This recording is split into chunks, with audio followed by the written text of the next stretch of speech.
Kevin Flynn, where are you now? Welcome in to the Bro 4 Squad podcast, where we are just a bunch of bros drinking beer and talking movies. This is episode 184, and I am your host, Jeff Hornacek. Thank you guys so much for checking us out tonight for the movie discussion. Before we dive into it, let us go around and meet the fellow bros. We begin with the American hero, Nate Thurmond. Nate, quick question. One of my neighbors, both your guys' questions tonight are related to my neighborhood. One of my neighbors has started to build a treehouse in his backyard. I don't think it's violating any zoning laws, but thinking about just being an asshole and telling him it is anyway. What are your suggestions? I say, yeah, just start tearing down the fence anyway. Fuck it. Just take the matters into your own hand, and then cycling can cover whatever legal ramifications might come back on us. So, it's whatever. If I shoot a flaming arrow into his backyard, technically I didn't leave my property, right? Sounds good to me. It's like technically is the best part of the law. Yeah. Nailed it. Speaking of the law, our legal counsel, Ronnie Cycli. Now, Ronnie, my HOA has issued me an ultimatum to make some upgrades to my front yard.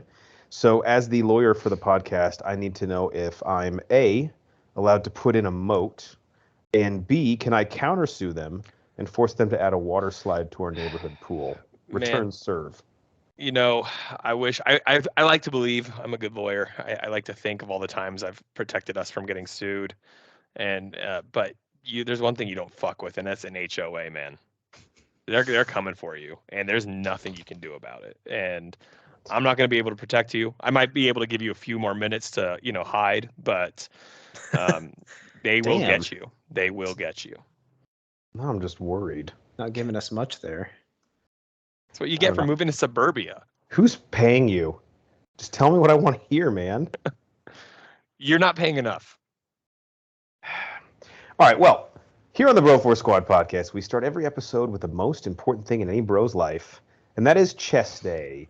And as you are listening to this, it should be end of May, early June, basically putting us at the halfway point in the year 2022, and of course, the movie season of 2022. So what we decided to do tonight was, we've done a few of these drafts before. This one has a little bit of a different variation to it.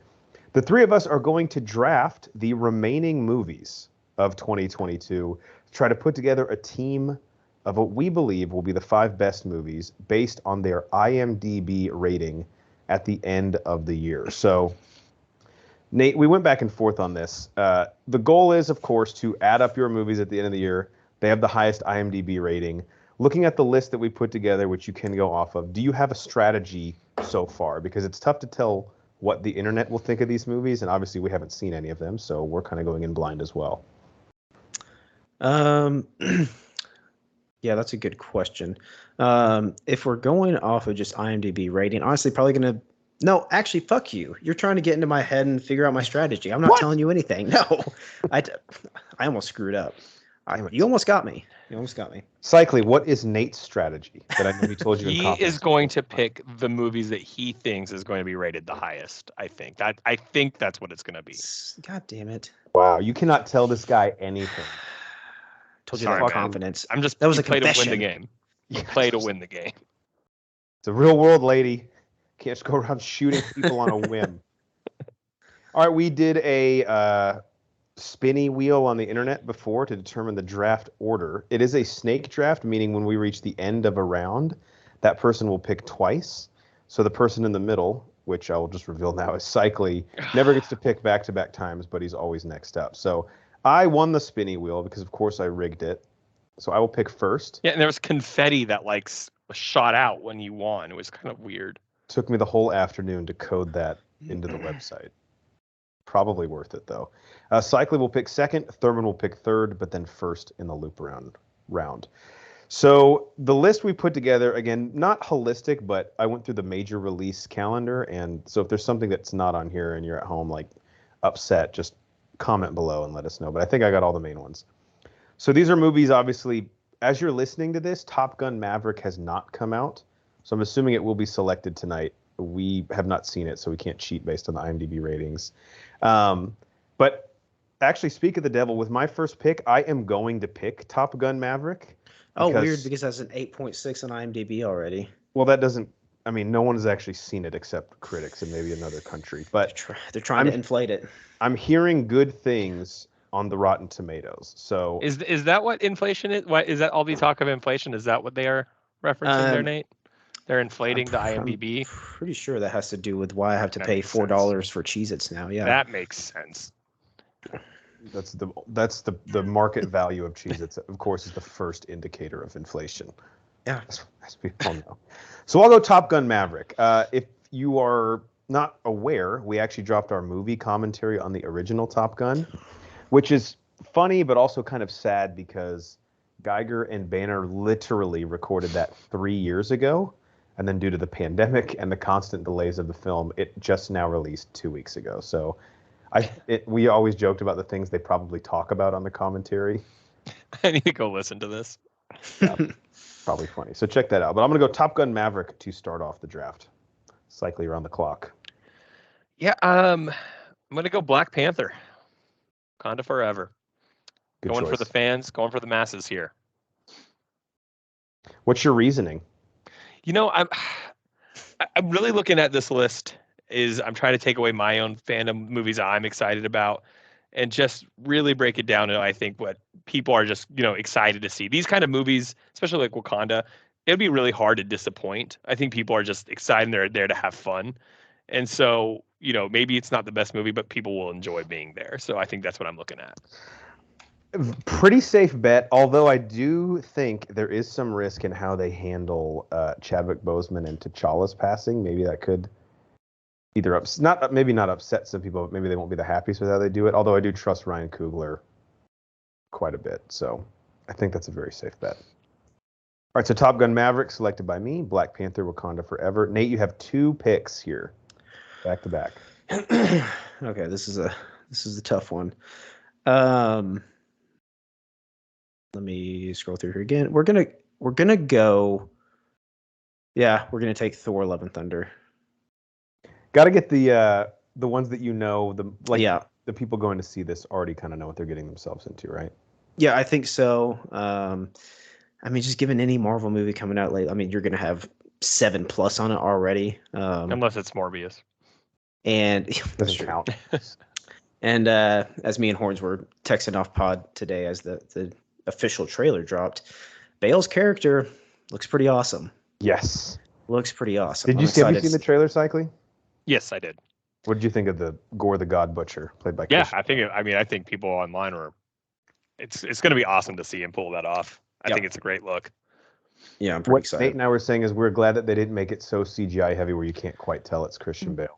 Which is, let's be honest, that's been a big question of what's been going on the last few movies. And I think sometimes we're seeing a little too much CGI, and I think that's a big concern. At least it's Christian Bale, and so I'm sure he'll keep it up to par for him. But I'm excited about that. Yeah. All right, good pick, Nate. Thor: Love and Thunder. What is your second pick or the first pick of the second round? We are gonna go with. Sorry, I lost it. Disappointment Boulevard. Damn it! I was going for that. I knew, and Cycling would have come for it. But yeah, Ari Aster. Man, can't steer away from him right now. And then it's got, him and Joaquin Phoenix in it. I think that's going to be making a deadly combination. Yeah. Yes. So I don't see anything going wrong with that one. And then I was actually just looking at the cast. Nathan Lane in it, interesting, and then Michael Gandolfini. So excited to see him kind of break into a different type of role. I actually haven't seen Many Saints of Newark yet. So Ari Aster, A24, Joaquin Phoenix. That's the rest. Come on. Cycling, I think he probably would have taken it here, right? If it was still on the board. That was definitely on it. And I'm going to go high risk, high reward here with the next one up, which is almost you're going to be. I know. Nope. Yep. Yep. Yep. Nope. Nope. Yep. Yep. I wanted nope. Well, nope. You're not going to get it. Hey-oh. I just think this will be interesting. I think this is a high risk, high reward situation. I think this just because of like what they've released so far, or like how it's been released. Basically, what Jordan Peele's done his last 2 movies, the lack of yeah, like the trailer's been basically minimal here Yeah. and all the information. And, if it's a Get Out situation where everyone walked into that with no idea what they were going to come into, we could see 8.5s on IMDb. Yeah. And we have discussed this though before, Jeff and I especially, that Jordan Peele could also, not to insult this, but turn himself a little into an M. Night Shyamalan situation where, he peaked really high immediately and people were really excited. And he's made his reputation living off of like, not necessarily just twists, but like what is this? Yeah, high concept. Yeah. So I can also see this not bombing. I don't think it would, but not being as high as it could be. So, but if it is what we think it is, then I'm confident about winning this round. Without looking at M. Night's filmography in front of me, how many movies did he put out until his first miss? Was his first miss The Happening or Lady in the Water, which came first? Yeah, I think it's got to be at least 3 or 4, right? He had Unbreakable, Sixth Sense, and Signs is pretty. I don't know if those are the exact 3. I think they are, at least like the main releases. Yeah. And then I think we got like The Happening, which I think Lady in the Water might have been before. Because I think it's very possible, yeah. After Lady in the Water came out, there were some people because M. Night. The Village. Well, I was about to say The Village came out. I love The Village. See, I'm a Village defender. Yeah, I'm a Village defender. People were mad that the twist was almost too good that they were like they were mad. They just didn't. But I mean, yeah, that came out in 2004, so I don't know where that falls in line with the other ones. But yeah, IMDb is kind of reflecting it with a 6.6. So yeah, and that's what you get, diverse reaction from the fans. So, yeah. But let's put it this way, and this I think why Nope is a good pick. Are we at the point now? It's so early in Peele's career where it's like, even if Nope doesn't quite live up to expectations, like no one wants to be the first people to declare this as like his first bad film, right? Yeah, because like even Us doesn't hold up to Get Out. Agreed. But it was still, for the most part, like everyone really enjoyed it except for your wife, Jeff, and that's my fault. So yeah, Cycly was like, I don't think it's that gory, and then I think it's like it's not gory at all. Yeah, and then I rewatched it. I was like, ooh, sorry, Joe. Sorry there, Shakira Hayek. Stabbed in the neck with scissors. All right, so you have Black Panther, Wakanda Forever, and Nope on your team right now. I have 2 picks back to back here. Now, I'm looking at this list, and there's still a lot of big releases, which could be kind of hit or miss. The movie I'm going to go with, this might be too much here, but I think I'm going to do it anyway. I'm going to go with the Olivia Wilde directed Don't Worry, Darling, which stars her, Florence Pugh, and Harry Styles. That was on my watch list. I don't know if I'm reaching for it here. Like, it might lose some people. But again, with some of these movies, I feel like the people going to see it kind of know what they're getting themselves into. Olivia Wilde, a hot director right now. Like just a hot comma director is what you're saying. All the above. However you want to describe her as being hot. She's on fire. I don't know. Yeah, I agree with all that. All right, so I have another pick. That Don't Worry, Darling joins Top Gun Maverick on my team. Don't you dare take my other one. I don't think I will. I need something that's reliable here. And if I'm being honest, like something like Avatar or Shazam or even Black Adam are kind of scaring me away a little bit. Avatar, I don't know. It might seem like the obvious pick, but I feel like there's a lot of people that really don't want that movie to come out. Just because it's going to be big in the box office doesn't mean it's going to be high IMDb scores. I may regret this, but I think it's a kids movie, and the trailers have me pretty excited. I'm going to go with Lightyear. Oof. You can't go wrong with the Pixar. Even if it's like a car, even if it's not that great, I don't see it getting under a 7. No, you're going to have a lot of nostalgia. Yeah, right now I just need that one. I want to pick something that I know where the floor is, and with some of these could end up as like 5s or 6s. So with Lightyear, I now have Top Gun Maverick, Don't Worry, Darling, and Lightyear. So Cycly, you're back up. Who will join Black Panther, Wakanda Forever, and Nope? A nice African American representation of it so far. Yeah, I'm like I'm going to keep the trend going here. Okay, so I'm gonna pick this movie, and not because I think it's gonna be good. I'm not even a fan of the show, or I'm not saying I'm against it. It's good. I just don't watch it. But I think this is one of those kind of movies that the fans of this show Built in are gonna on. love it. Gonna love it no matter what, because that's what it is. So I'm gonna go with Bob's Burgers. It might not even do that well in the box office, but the That's a people good who are pick. seeing it, the I people who are think going to that's a see good it, pick. are going to fucking be upvoting this on IMDb. I Yeah, think. who's gonna So, go Yeah. to the Bob's Burgers movie that like it doesn't know what they're getting themselves into? You know. Yeah. If we were talking about, again, if we were like aggregate score based off box office ratio or things like that, I don't think I would have this in my list. But yeah, like, I don't think a casual person seeing Bob's Burgers, right? Like, I've never seen the show, but I'll go check out the movie.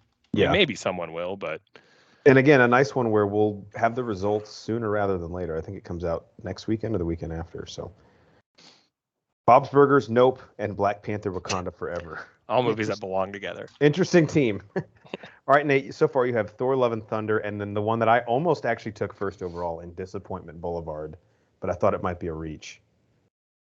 You got 2 picks back to back here. Man, we're getting to the tough part of the draft. Yeah, this is where like your scouting and all that extra work come into play because it's not a really easy pick to make. Man, some of these they could be feast or famine. I think I'll go with right off the bat with this first of my 2 picks, with something I feel a little more confident in. I'm gonna go with Hustle. Getting some maybe Uncut Gems vibes. I know that got great reviews. I think this could be another one that kind of stands up on there, even though it is a Netflix release. All of Adam So was Sandler's. Uncut Gems though. Mm-hmm. Was that really? Oh, I didn't even know that was Netflix. I was just going to say all of his other Netflix shows were kind of shit, but I didn't. When he tries, people tend to respect it. Yeah. And this is what it definitely looks like here. Yeah. So, I mean, fuck, you got Robert Duvall, and I'm a huge Ben Foster fan. So, got some star power. You got some acting chops there, and then it looks like I'm just looking at the cast right now. Boban is in it. Oh, really? Yeah, because I think the guy who Adam Sandler is working with in it is from Boban's country. I don't know if it's Okay. Lithuania or Slovenia. It's some Eastern Bloc. Yeah. I don't know too much about it, but yeah, I could definitely see that getting a lot of praise. He's kind of maybe shifted gears from doing what the fuck was the corny ass western he did on Netflix? Ridiculous Six. Ridiculous Six. Oh my god. We should play a game. How far into it can your wife get into Ridiculous Six? Further than Cycly's wife got into Tom and Jerry? That's the barometer. 45 seconds. Pigeon Just rap, right. 45 seconds in. John. That's the bar. Could barely stomach Channing Tatum's character in that movie. The whole thing. All right. So Hustle joins Disappointment Boulevard and Thor: Love and Thunder. I think Hustle could be like potentially the Kawhi Leonard of this draft, where it's like everyone was scared to touch it too early, but you got it at the good value spot. Yeah, thank you for recapping and giving me some more time to look at the list. That's what a good analyst does, you know. You're killing it. Damn it. Okay, so I have two more picks overall. Correct. Yes. Mhm. Okay. Yes, you'll end the draft. Man, Mr. Irrelevant. the cast and the story with this one, if they do it right, based on true events, I know what you. Damn it! I think I got to pick this one. 13 Lives. Yeah. Yeah, Viggo Mortensen, Colin Farrell. I mean, And it's recent enough to where the yeah. event people will be like, "Oh, I really want to go see that." Exactly. Yeah, as Horns has put a little synopsis in here based on the rescue mission in Thailand to rescue the boys' soccer team. So, yeah, I think everyone probably It'd be really weird if everyone walks out like that movie sucked. yeah, it's better. That No would one never died. happen. Saving kids. So, like I said, as long as they do it well, it looks like they have a decent cast in here. So, it's got a lot of promise. I like that one. All right, Cycle, you have Black Panther: Wakanda Forever. Nope. Ooh, The Bob's Burgers movie. This is your second to last pick. this is tough. This is where we're gonna, I think, make or break our teams because all of our top 2 are probably gonna be pretty close. Yeah, I'm going back and forth on a couple of these. Okay, I guess I'm just gonna have to. Rip the There's Band-Aid some off. picks in here that I'm looking at. Like I keep thinking, of course you got to pick this because box office. But it's not box office, you But know? it's not about That's what I box. kind of Like, love about this. yeah, it's really making that hard. All right, I think I'm gonna go. Oof. And it just I'm gonna. sorry to interrupt, but it just levels the playing field too, Yes, right? it does. Like you can put like a Netflix or a Hulu release, which there's not many on here, but they're just as valuable potentially as anything else. Yep, I'm gonna go with Creed 3. I think that's a very solid pick. It's the question is Michael B. Jordan's directorial debut, I might add. Yeah, so that can help. I think you want to keep something fresh here, right? In the trilogy. I don't know if we're calling this a trilogy or not. Again, high risk, high reward. It could be the third installment of what people maybe just don't need. Did when we got to Rocky 3, did it start slipping a little, or people still enjoyed it? Again, going into this kind of movie, I'm just trying to base it on who is going in this. Like, are you seeing Creed 3 and coming out like feeling like you saw something you didn't expect? I don't think so. No, that's a good way of looking at these. It's been a solid. I mean, I love the first Creed. Creed 2 was very good, and injecting a little bit of fresh blood in terms of the director. I mean, a guy that knows the character, knows the franchise. I don't see that not being good. Let me put it that way. All right, so comes to me. I have Top Gun Maverick, Don't Worry, Darling, and Lightyear. And where I'm sitting right here, this is rough. I mean, DC is so polarizing that I kind of want to stay away from those, but also I don't want to get too artsy fartsy. Yeah. Shit. If you're thinking, I wonder if I'm thinking of the same one you are for the artsy fartsy. I think we are thinking of the same one. Well, I guess there's two for me. Mm-hmm. And both of them involve one of the same actors. Oh, God. I think I'm going to go DC League of Super Pets. Oh, you went there. The trailer was quite endearing. Keanu Reeves voices Batman. It's made for kids. And I just think the built-in audience of, again, people going to the theater knowing what they're getting themselves into, I'm hoping that I can get at least a 7.2 out of DC League of Super Pets. Are those going to be the same people that are making ratings on IMDb? That's a good point. I think for the parents, they'll be like, well, my kid laughed twice, so I'll give it a... I know Teddy, my dog, will probably be... He has an IMDb account, so... Yeah, there's 110 right there. He's been saying some horrible things about Chinese silk tariffs. So. You can't get him off that, though. All right, I think with my last pick here, so I have Top Gun Maverick, Don't Worry, Darling, Lightyear, and DC League of Super Pets. This is where I think you got to take a swing. Get your mouse off there. I'm going to go with the movie Babylon. You son of a bitch. Which I'm honestly solely picking because it's directed by Damien Chazelle, who did Whiplash and La La Land, among others. And Margot Robbie and Brad Pitt are in it. So that to me is the formula. God. I was looking at it earlier, and again, it could end up being total Oscar bait. We don't have much information on it. We just know it's coming out this year. So Babylon is my final pick to round out my team. Sorry, Nate. Yeah, that's all right. I love Whiplash. Oh, yeah. Whiplash was fucking incredible. One of the best performances I've ever seen from J.K. Simmons. Really good. And La La Land was good, too. Yeah, definitely. All right, Cycle, you have Black Panther, Wakanda Forever, Nope, Bob's Burgers, and Creed 3. What is the last film you'll add to your team here? Okay. I don't, again, living on the edge here, make or break. I think I have a couple here that really could make me the clear favorite or just bottom the barrel. Yeah. And I'm going to go for multiple reasons here. I'm the horror guy. You and I, we always talk about horror. So I'm going to just do it for myself and put a horror movie on here. And we're technically getting, quote unquote, the last one. And Halloween Ends. And now I usually wouldn't want to go horror, real, like true, like slasher horror when it comes to IMDb. Horror is always the, just drives in you'll get the 10s and you'll get the 1s. I'm hoping that we're going to get something that's been built up about Michael Myers for a long time. Jeff, and you and I have talked about this on the pod. Are we getting a face shot at the end? Are we getting him saying some final words? Are we getting him actually killed? The problem, the first Halloween in the remake 2 years ago was fantastic. Then we have Halloween Kills, which really just was fine. It just felt like it was just a plug in there just to say they got a trilogy. And so I'm hoping that they've been building up to this one. And it's a high risk. I don't know how it will do. But hey, it's the end of Michael Myers. Let's go for it. I really like the pick from the standpoint of the way that Halloween Kills is structured. It really, and they knew this movie was going to be made when that was filmed. It really feels like it was setting us up for something, doesn't it? Like it really, yeah.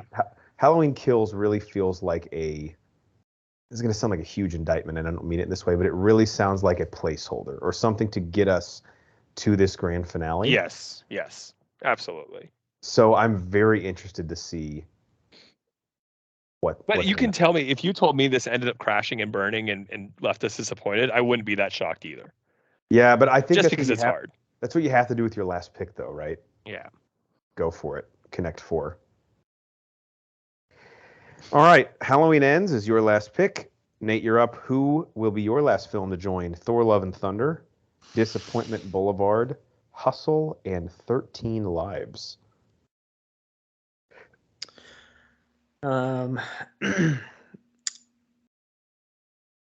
Let's see. You're looking at, everything left on the board I feel like has boom or bust potential, right? It really does. There's not many safe picks here. You can argue 2 of probably the biggest box office movies have not been picked. Oh, yeah. And so, like, for people at home, they can't see the list we're working off of, but, like, right now we're looking at Avatar, The Way of Water, and Jurassic World Dominion.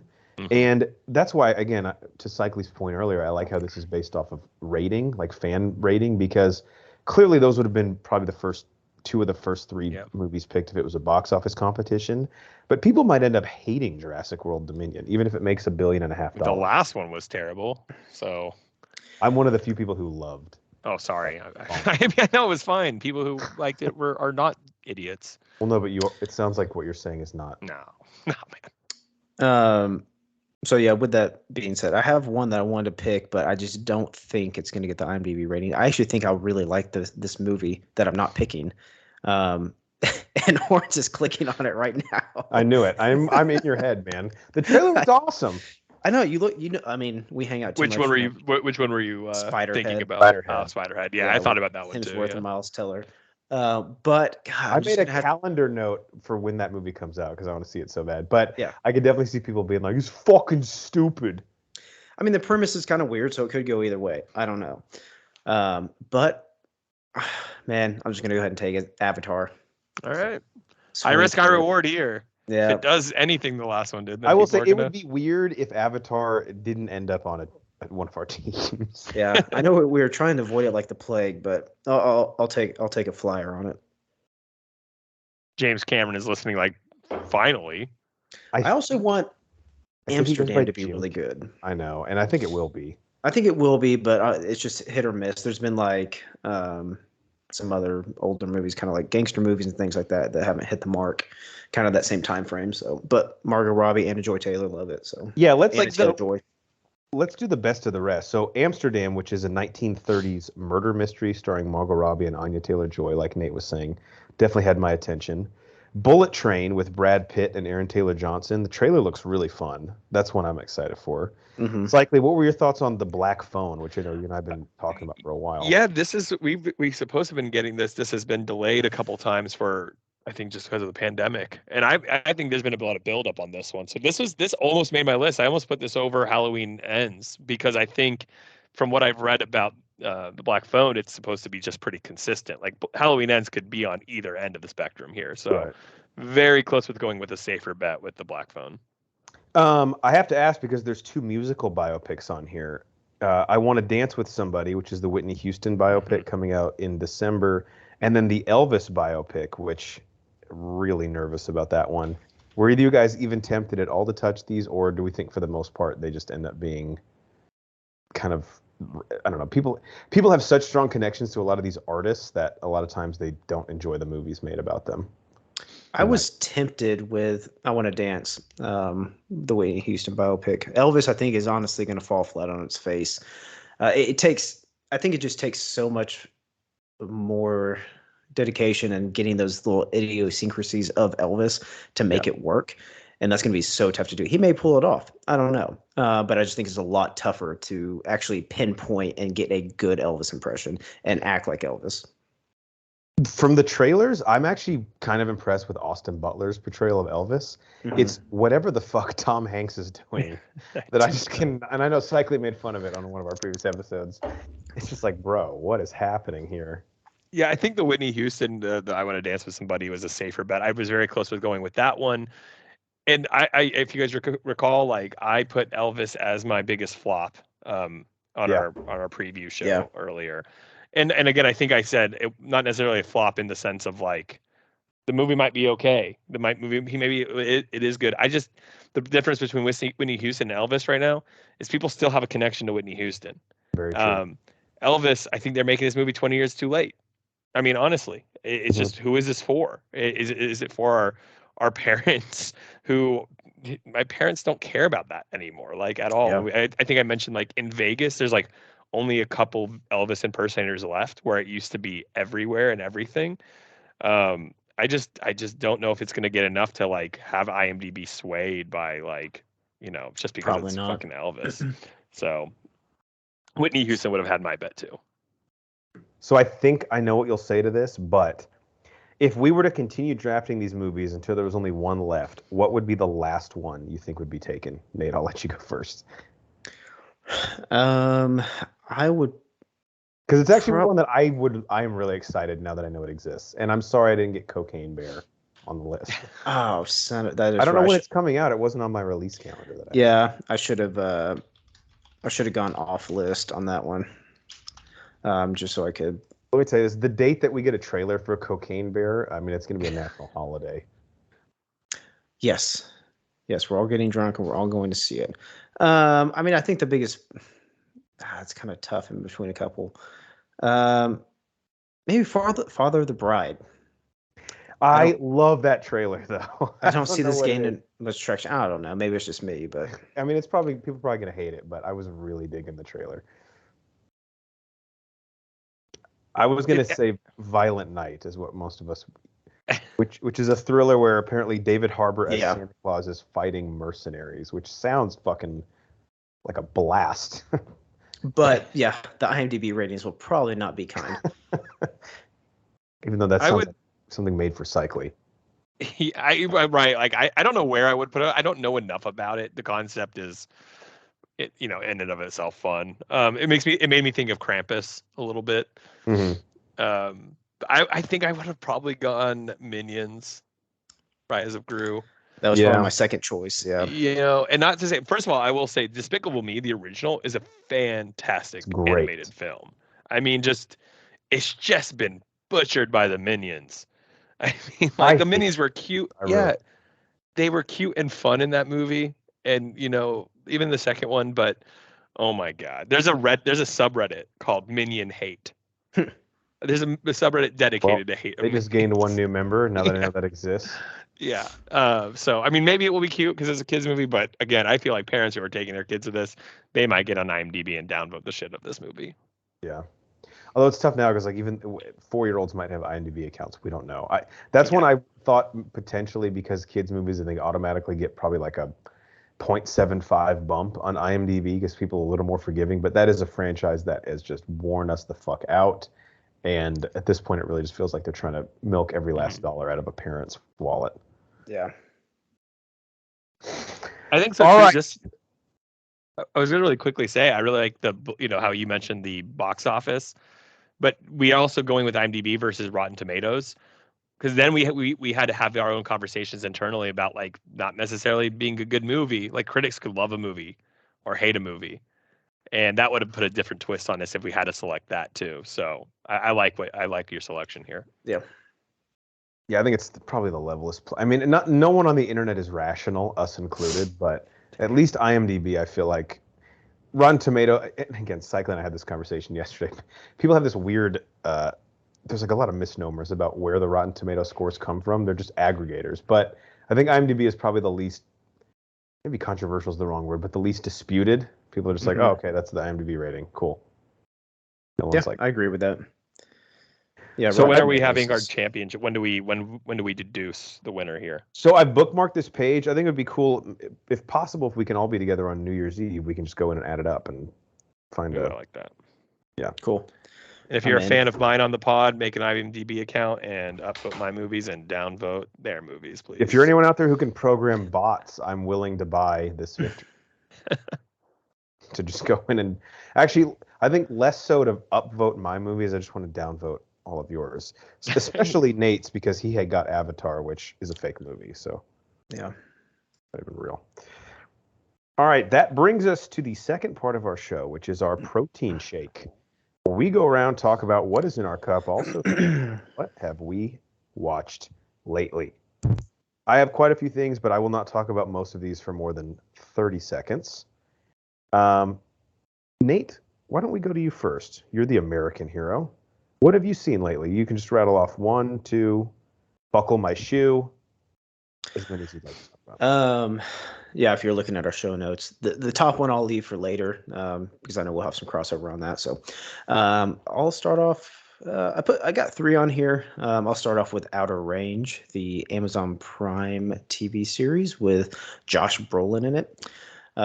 First of all, let me say, I thought this was a movie when I saw the trailer for it. Oh, really? And the trailer was weird as fuck. The series is weird as fuck, too.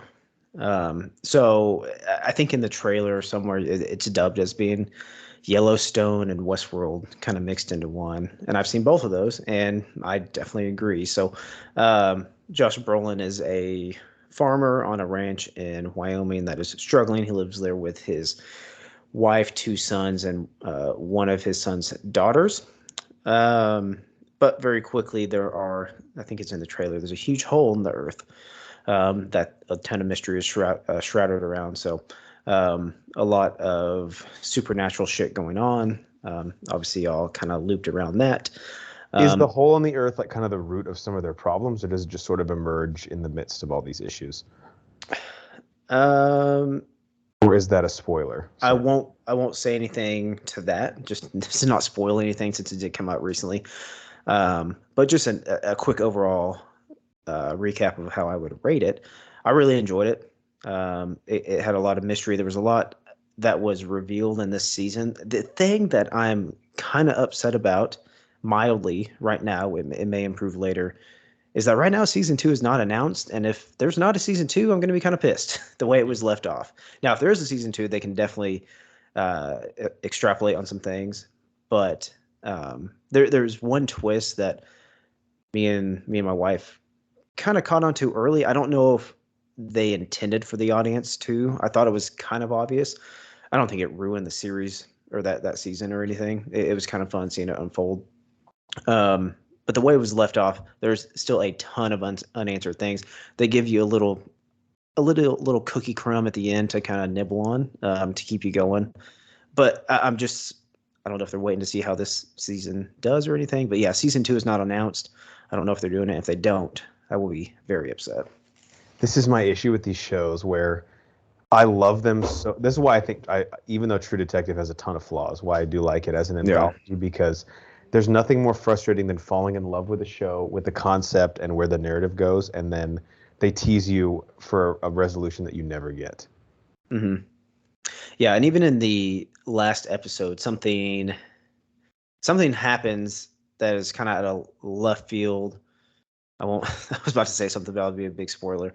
But you need more answers as to what was happening throughout the whole season on it. And it's funny that shows kind of do that. I mean, without being renewed. Yeah. But then you understand that shows do this on purpose to give, motivate a renewal from the studio. So it's aggravating when your show gets canceled. You're like, why would they cancel the show? That they left it on cliffhanger. Well, that was the show trying to do whatever it could to keep it going. Yeah. And they've got, they don't have a ton of star power, and they have Imogene Poots. She's been in a few things. Obviously, Josh Yeah. Brolin is headlining it. Mhm. And then, damn it, I should have had this pulled up. But one of his sons, which I don't know him from much else other than this show, and then also if you've seen Bad Times at the El Royale, he is the the front desk guy, the front desk clerk. I think I called him Tom Holland Light on the review of the movie. Diet Tom Holland. Lewis Pullman. Lewis Yes. Pullman. I think he does a really good job in this. He's a bull rider in this. I think he does a really good job of like playing the bull rider persona, the cowboy persona. I thought all the acting in it was great. Imogene Poots does a great job in this in her role. It's a very weird role as she's introduced like into the family. I mean, Brolin just from the trailer looked like it was a tour de force for him. Like he, bringing it. Yeah, and then who is the Tamara Podimsky, who plays like the sheriff in this. She did a really good job. She's someone who I didn't know but really stood out. So hoping to see her in some more things. Sorry, I think you mentioned this last thing. This is on Amazon Prime, correct? Mm-hmm. Yep. And how many episodes and what's the runtime we're looking at? 8 episodes. They're all 50 minutes to an hour, so not too bad. Not too bad. It's no Inventing Anna, right, Cycly? Oh, God. 37 episodes, 11 hours each. What? Why? It's a little rough to get to. All right, Cycly, what have you seen lately? Well, I'll talk more about this if it hasn't been spoken of. Has anyone on the pod talked about Severance yet? No, it's like literally like we're watching one show and then that's next on my list. Okay. Well, I won't. I have my wife and I have finished Severance. So the second show ever I've watched on Apple Plus, which is nice to have something else to watch other than Ted Lasso on there. Makes me feel like if I'm spending $5 a month just to watch Ted Lasso, at least there's something else. Right.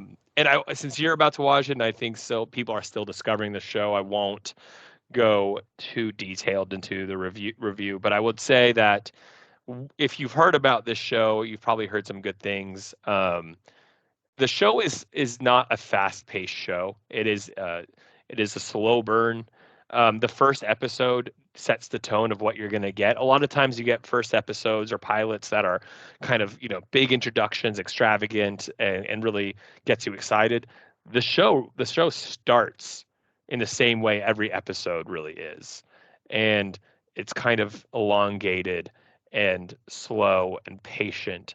And I think it's done with a lot of purpose because do you know the concept of the Severance, Lawrence? Yes. So from what I gathered, it is a company has a device or a method to where they literally compartmentalize your brain. So when you go into work for them, and then you don't have any, correct me if I'm wrong, you don't have any memory or knowledge of your actual life outside of the office, and then vice versa. Yes. Which to me is like, I guess for them, the more important part, that when you leave, you don't know anything you worked on that day. It's kind of like, what's the Ben Affleck movie where he like loses memory? Paycheck. It's like a better version of, it's horrible. Don't ever watch it. But this was from the mind of Ben Stiller, and I don't know if he directs the first couple episodes. Okay, yeah, and I guess he has a production company, and this was like a script that he said he got, and he's been kind of shopping to streaming services for like 2 years trying to get it made. And you and I always love originality. I always love just like this concept that really makes you think. And the idea of leaving work, you and I both have stressful jobs, right? We always it wouldn't be so nice to come home and not think about that. Like when you're watching Severance, you really ask yourself, is this something I'd be willing to do? Because there is an attractive side to it. There's also a sick dark side to it if you really, really break it down. Yeah, there's a way I could see it being mutually beneficial, and there's a way I could see it being what's the word I'm looking for? Very predatory from a company. Yeah, well, think about like yourself at work. So it's Friday at 5 and you're leaving, and all of a sudden you close your eyes, you blink, and you open it, and you're back at work. You never have that mental escape. So you really have two people who that your outer self, it doesn't care, and your inner self hates your outer self. The concept is really unique. It keeps you engaged, and that's not a twist. I'm not giving anything away. You get that really quickly. Yeah. I would absolutely recommend watching it, but again, it is not a fast-paced show. It's very well done. They make you feel like what the characters are going through, and they're just the people inside the workspace are. The story is really more about the workers, not them outside. What are they going through? Are they discovering the secrets or darkness of what's actually happening? Right. Like, why would the company even have an interest in doing this? Yeah, and it is volunteered, by the way. Like, they decided to do this. Not everyone has to do this at this company. Yeah. Is there Adam Scott is really good in it. I was gonna say, just knowing him and Ben Stiller are involved, is there an element of dark humor to it, or would you say it's strictly a drama? Very much dark humor. There's really very little, true comedy. But there are laughing moments, but it is very dark in that sense. Okay. And Yeah, unlike Outer Range, does it wrap up? Is it an anthology series, or is there definitely No, there will definitely be a season 2. I don't know if it's actually been renewed, but Apple TV I think is a little different comparatively to some of the other studios. I would be shocked if this isn't. I mean, Apple TV really only had Ted Lasso. Yeah. And now this. So, I mean, I know there are other shows on there. I've watched maybe one or two things, but this is getting a lot of recognition. So, and critical recognition too. Okay. Again, that's next on my list, so hopefully we can maybe do a spoiler discussion at some point soon. Be a fun one.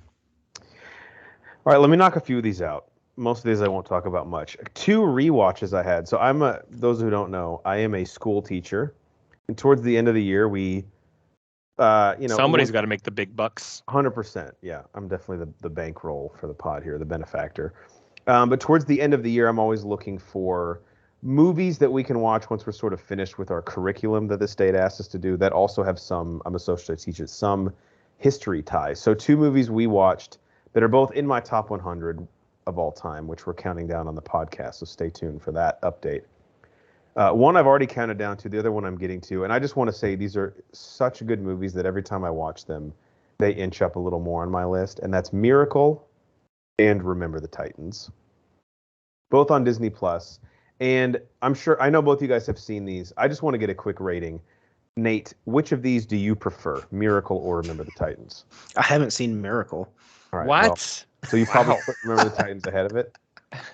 Yeah. What you said, you both said, I was like, no, I actually haven't. I'm sorry. I thought we had talked about it when I mentioned Spoilers, though. Don't tell them what happens in Miracle. Yeah, I have no idea what happens. And I don't know. This is one of those ones that I have no idea why I haven't seen. It's on Disney Plus now.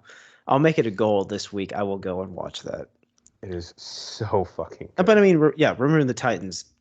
Yeah, it's definitely up there. I'm pretty sure. Have I already mentioned it on my top 100? I did. That was number 89 for me.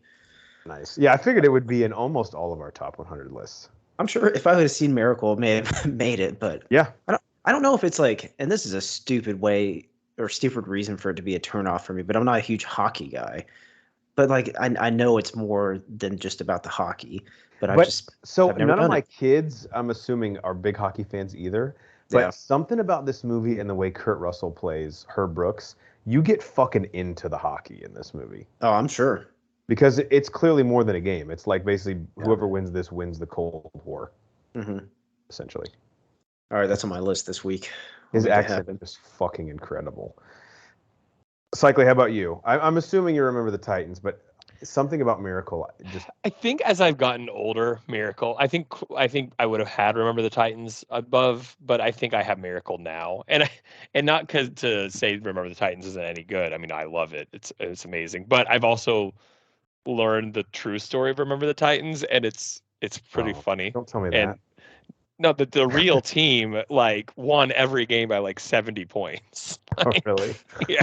That is make for a good movie, though. Yeah, they didn't have any problems, getting together and everything. It just dominated state, and they're like, oh shit. So putting the teams together really helped them. Yeah, that's funny. Because in the movie, especially all the playoff games, they're fucking nail biters. Yeah. Mm-hmm. It's so intense, and obviously the corruption and racism. I mean, and you have to break these down into movies, I someone will tell me, "Oh, Braveheart, it's not realist. It's not how it actually went down." I'm like, dude, I'm not here to watch a historical, biography. Right. So, the interesting thing about Miracle, and I think this is what Nate will enjoy, is the way that they find a way to beat a team that had not lost in 4 straight Olympics. The strategy that Herb Brooks has is actually pretty genius. like not taking an all-star team, but instead taking a team that was specifically built to stop the Russian forecheck, and just getting like guys that he knew he could get in good enough shape to just skate for 60 minutes with them. Not a bunch of like 30-year-old NHL all-stars. So I like it. Miracle and Remember the Titans. Had to put it on here. One other one I'll mention real quick before I turn it over to someone else. Another rewatch, Crazy Stupid Love. I'm assuming we've all seen this, right? Steve I've seen this one. Okay. Yeah. This is also in my top 100, upcoming, probably much higher than most people will think. And I moved it up again after watching it. It is just so fucking good and has one of, I think, probably a top 30 most fun movie scene of all time, where David Lindhagen shows up at the house and literally all the characters are there and they all meet each other for the first time. Also, the name David Lindhagen is just incredible, played by Kevin Bacon. So, Crazy Stupid Love, every time I watch it, it's a great time, and it moved up in my list. Not monumentally, but I think we all kind of have the same rule.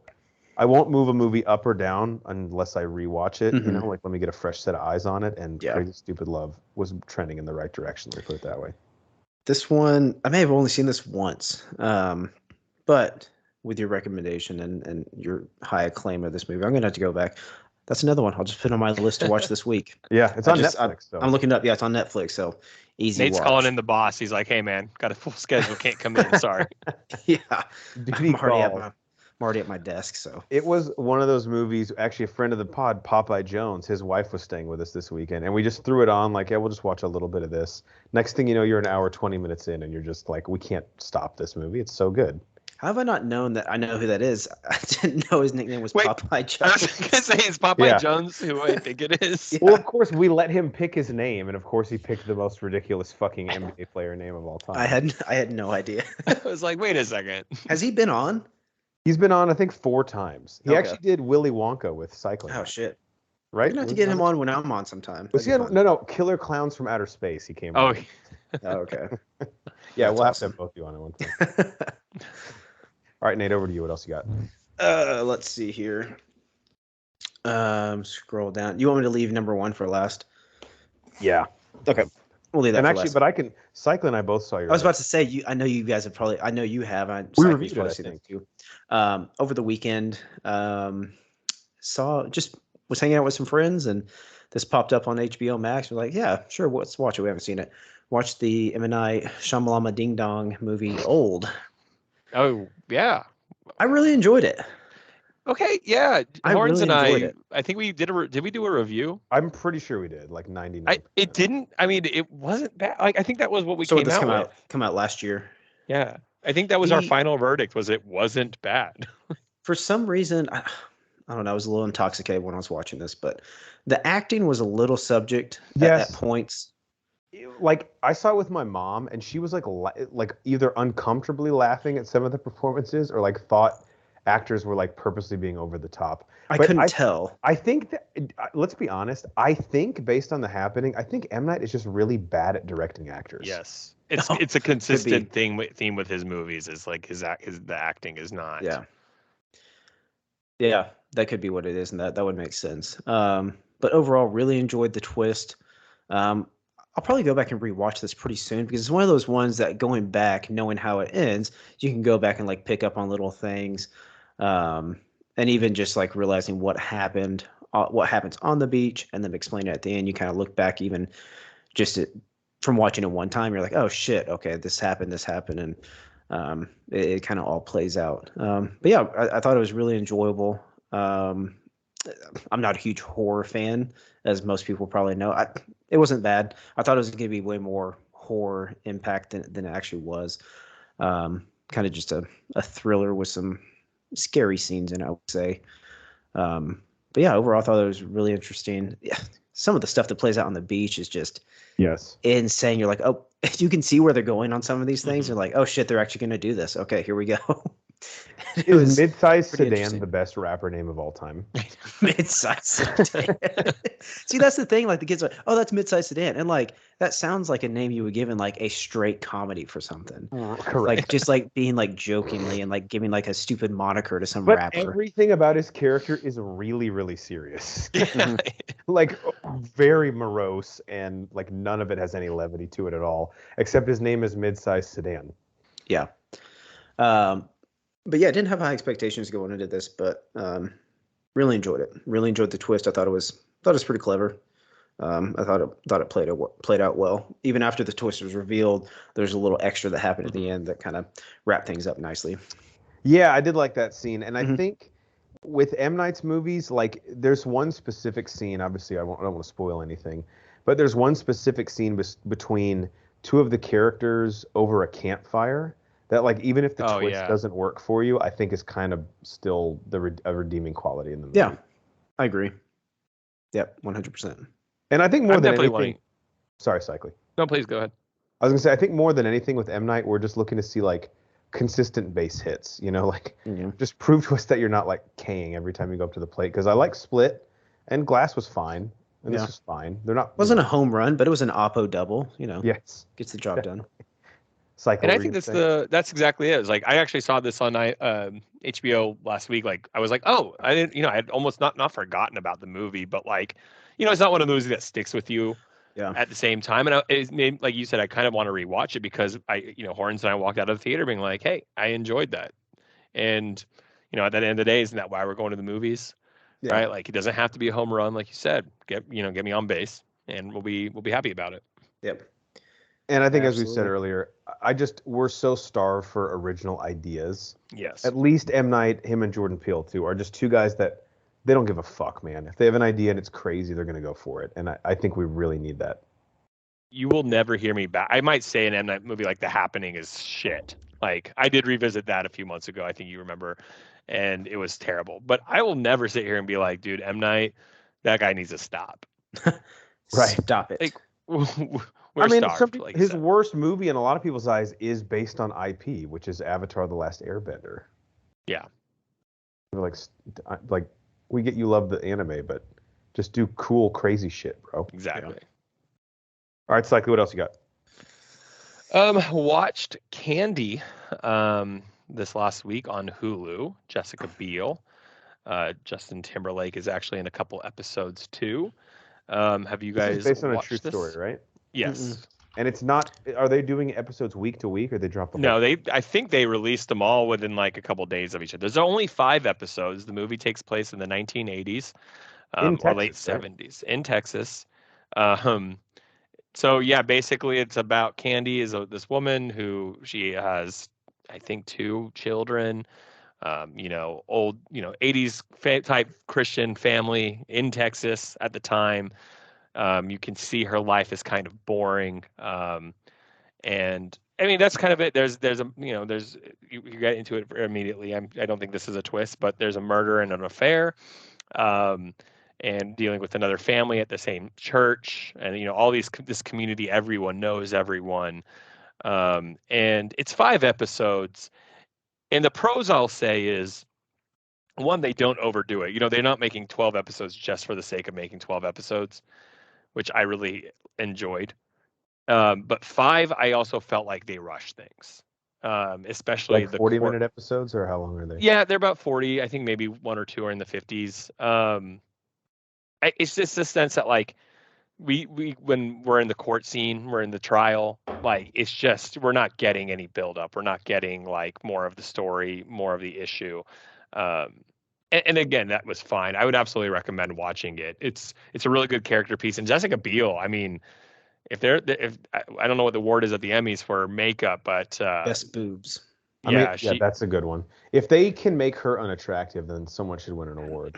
I wouldn't say she's unattractive. I mean, she's very like, the timepiece. Like that's what was so good about this show. I will say, like you really felt they hit the era on the head. Like, oh, nice. Everything about it. The houses, like all the shag carpets, the popcorn ceilings, the cars, the dress, the games. Star Wars Empire Strikes Back comes out, and like, they're referencing that completely. It's just really good to set you in the time frame. And it's a really interesting result. It is a true story. So again, 5 episodes, so it's definitely easy and worth watching.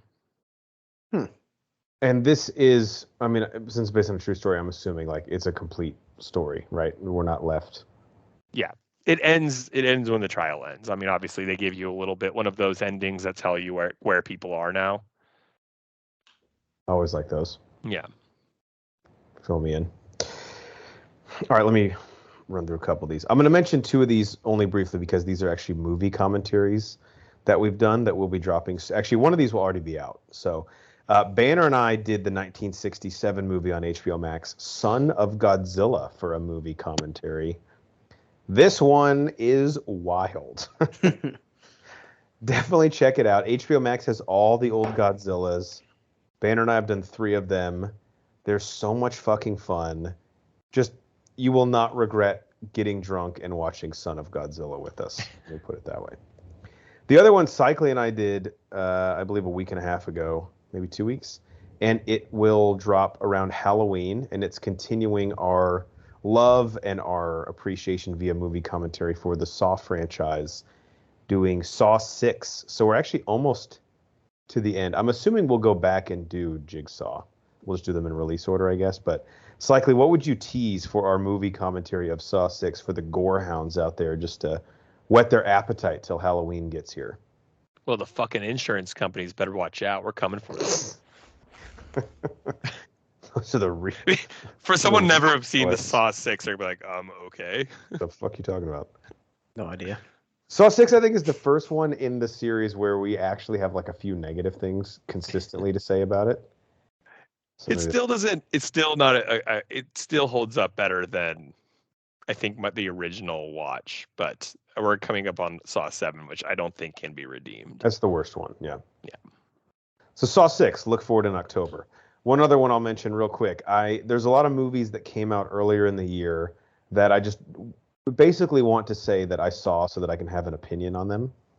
And next up on the list was Moonfall, the Roland Emmerich end of the world movie. I know we all know this.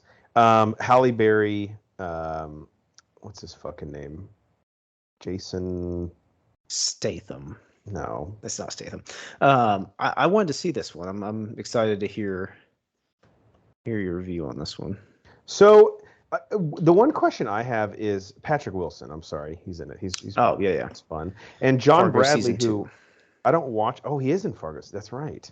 I don't watch Game of Thrones, but John Bradley, who's the comedic relief in this movie, apparently is a Game of Thrones alumnus. Yeah, he is Samwell Tully. Is he humorous in Game of Thrones? I mean, sure. He's used as like comedic relief, but like as a punching bag. He's not funny himself. He could be fun later in the seasons. I don't think he was purposely being funny, right? Ish. Like, yeah. So he's actually a pretty big role in this movie. The one thing I'm just wondering though is Roland Emmerich, and if he's just taking a paycheck, that makes a lot more sense. But like, I don't know how his career is at all fulfilling for him, because I feel like all he does are these end of the world movies. Like, they're so similar, both aesthetically and then just in terms of the scripts. But that was just kind of something I thought it was interesting.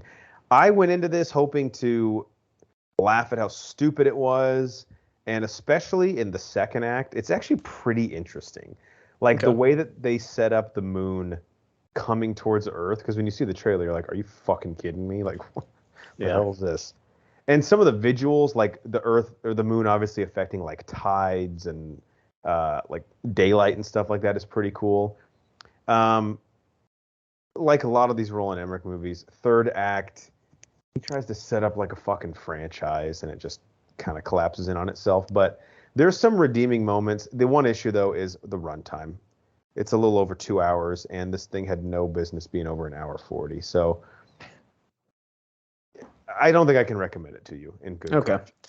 And I kind of got that. I like the trailer, kind of like intrigued me. I mean, it was just one of those that's like kind of big in your face. You're like, oh, cool. This is kind of an interesting concept. See how this plays out. But I was like, I could see this falling flat on its face too. Yeah. One other thing I want to mention real quick. We all talk about how we need a trashy reality TV show that you have in the mix with you and your wife.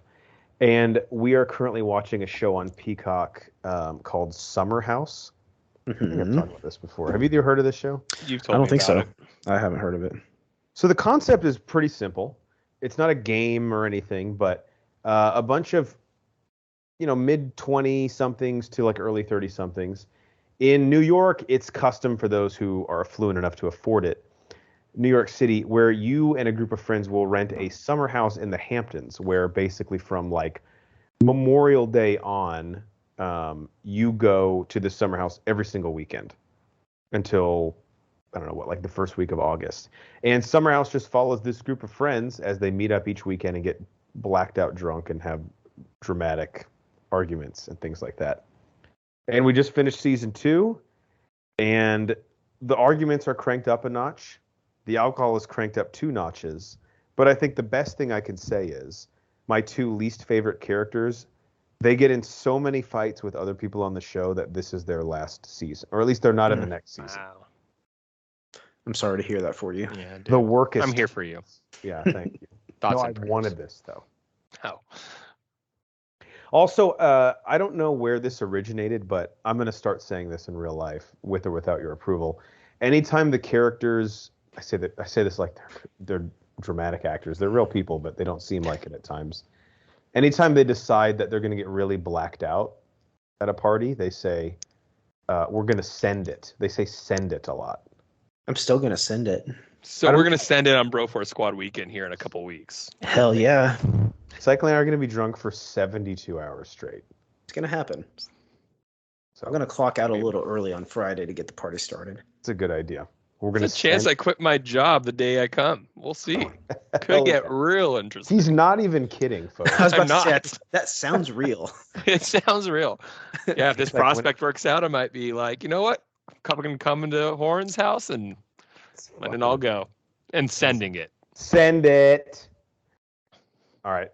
Nate, what else? Well, I just have the last thing to wrap up mine, which I know we'll cross over with you. I don't know if Cycly crosses over with it as well, but I don't think so. The new Marvel release, Doctor No, I have not Strange, seen it. Not yet. the Multiverse of Madness. So we have not done a review for this. Do you think we can talk about it without spoilers, or should we tell people to skip ahead like 2 minutes?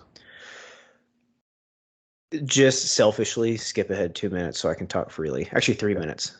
Yeah, so hit that 30-second button like 5 or 6 times Yeah. right now, if you're on Apple Podcasts. Wait, Cycly hasn't seen it? No. So Oh, I will. shit. Yeah. No, go ahead. I'm going to take my headset off and then Oh, you I'll guys give wait you for the me. thumbs up when you can come back. Yeah. Okay, nice.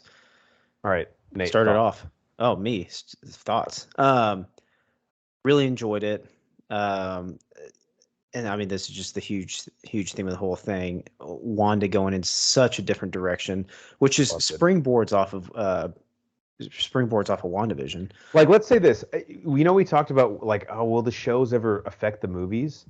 1000% here. Yep. If you have Yep. not seen WandaVision, you have no fucking idea what's happening with this. Me and Horns were texting about this, and I know you said that immediately, and I had the same thoughts. Like, this is the first installment where you have to watch a Disney Plus 100%. series to understand what's going on, and there's just so much going on. Like the talk of Westview, the talk of Vision, and Vision obviously not being in the picture now. It's such Well, the whole a plot huge device role. of her kids. Yes. Yeah. Duh. 100%.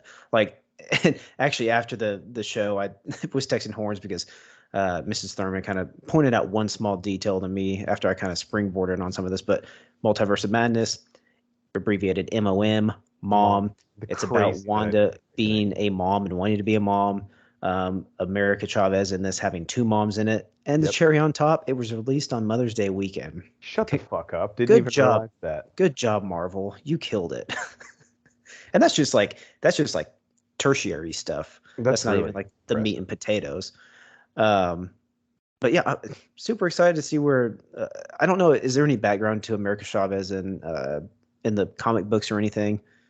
That you know So of? she is a part of, in some iterations, the Young Avengers, which have clearly Oh, that's right. a focus of what Marvel's been setting up between Kate Bishop and the Ironheart show coming out, and Cassie Lang being in Ant-Man coming up. I mean, that's and what Falcon Winter Soldier has who's the guy's Yes. grandson in it? Yeah. I can't remember his name, but yeah, it ties in with the Young Avengers. Yeah. So let me say this. I came into this movie, and I'll admit this, with far too high expectations in terms of course. cameos we would be getting. Yeah. And the movie is better in its own merits. It did not need the smoke and mirrors of the cameos. But I was disappointed in the sense that, dude, the things that I was thinking we might see were, in retrospect, just ridiculous. Now, I love how Marvel listens to the fans, and John Krasinski as Reed Richards, who's been fan cast for years, is pretty fucking cool. And I think on a rewatch, this movie would go up even higher.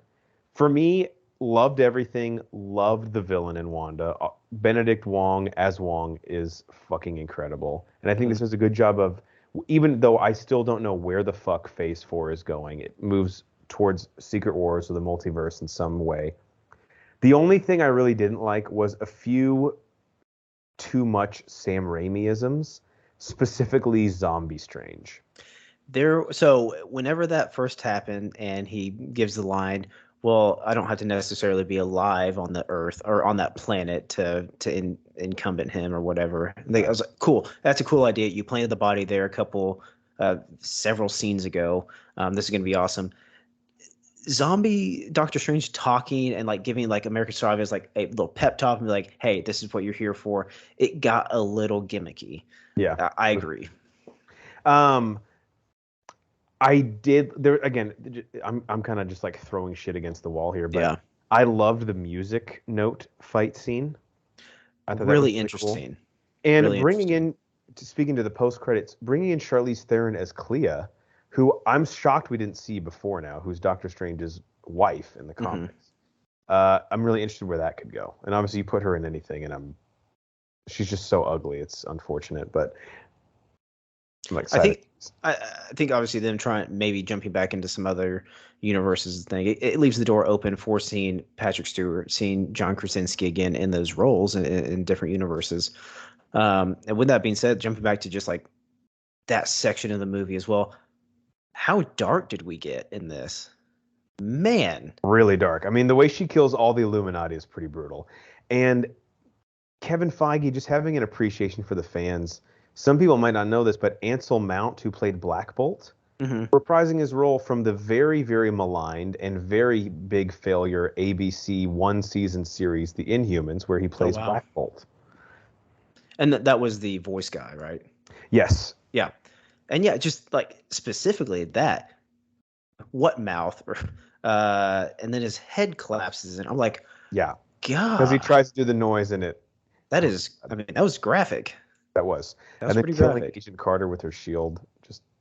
But man, yeah. Overall, just love most of it. Like I said, the zombie part was a little much. Kind of took me out of it a little bit.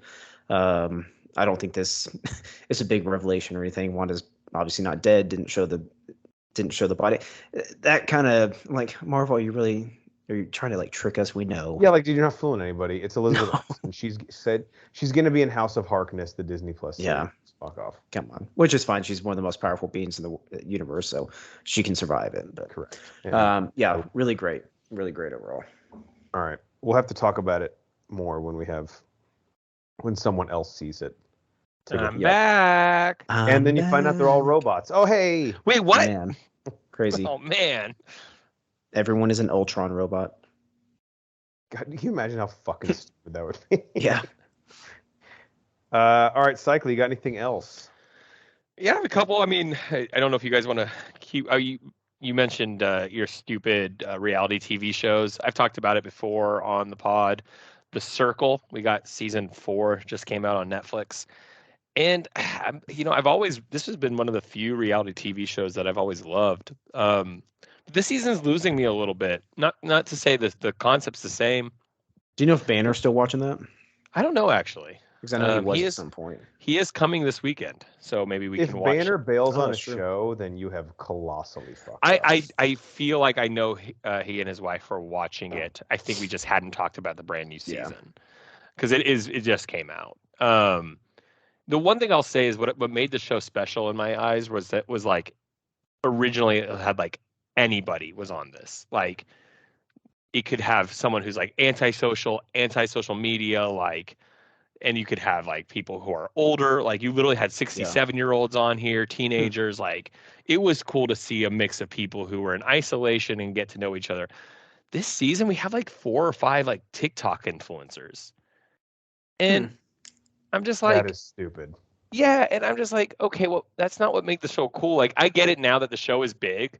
Like, every winner has got, they are all kind of turned into influencers since, right? Like, that's fine. I'm not complaining about someone who wins a reality show getting clout, but it was cool that they were nobody to begin with, and now we're kind of getting like people who are already kind of famous. In the sense that people are recognizing these people in pictures, like, oh, I think that guy's a TikTok influencer. I'm like, yeah. well, what are we doing here? I was about to ask. I haven't heard or talked about this show in a while, but the basic premise behind this is that it's a big social media game and you don't know who's who.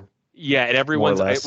what I liked about it was, I mean, I watched it when COVID really first started, right? It was a good show for that because the contestants are isolated from each other. Yeah. They're literally in an apartment by themselves. They don't get to see anyone. They can only communicate via texting, essentially. And like the game, they have little games and you can communicate with individuals for a certain amount of time, and they get to go outside for like an hour a day. I mean, these people are literally isolated. So it's a cool like mental game. It's cool to watch these people who throughout the weeks of being alone, how they really open up to people and get emotional, and there's a rawness to it that you don't get in other social media and or reality TV. And like I said, now that people kind of know what comes out of being in the circle, quote unquote, and again, you're getting like internet influencers on there. It takes away a little bit of the what made it good, but it's still fun. I'm not going to say that. It's just I don't connect with the people as much now. I got you. It's have they done any like big changes to the, maybe game is the wrong way to describe it, but like the format of the show as the seasons have gone on? Because I know Not really. they're always trying to like reinvent with some of these reality shows. Yeah, they do like little things here and there, so it's not exactly the same. Because if they did the exact same thing, if I'm watching The Circle and I'm in the next season, right, I know exactly what what they're trying to do and manipulate. Because they're trying to mess with you too while you're in there and trick people. Like this season, we got 2 of the Spice Girls to be in The Circle for but for fun. Like they were in it for an episode and they were like in on the game. And so that was kind of like a fun little twist. Cool. Yeah, and like they'll do like celebrities or other things. Like Lance Bass was in it 2 seasons ago and things like that. Like, so they add elements to it that are highly entertaining. It's just the people, at least, as in any reality TV show, it's based on who the people are, right? Like Horns, what you were just talking about, how you didn't like those people. Like, it's not the right cast this season, so I'll see how Banner's feeling about it.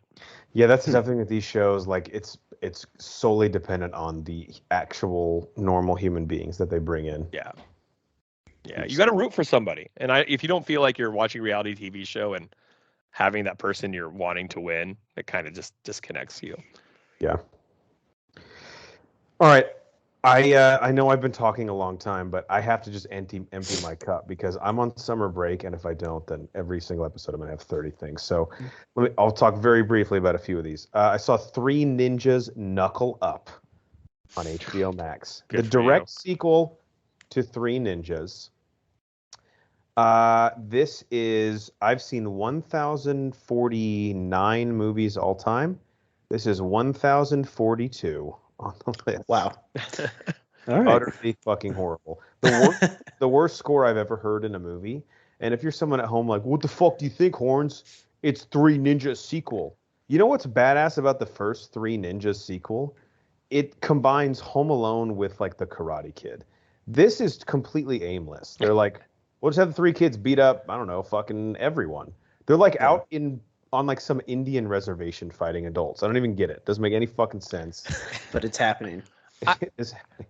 I'm more intrigued in like you're saying the worst. I mean, how bad does a score have to be in a movie to not just like sometimes you just have a score that you're not even paying attention to Yeah. because it's but to actually notice how bad it is, that's saying something.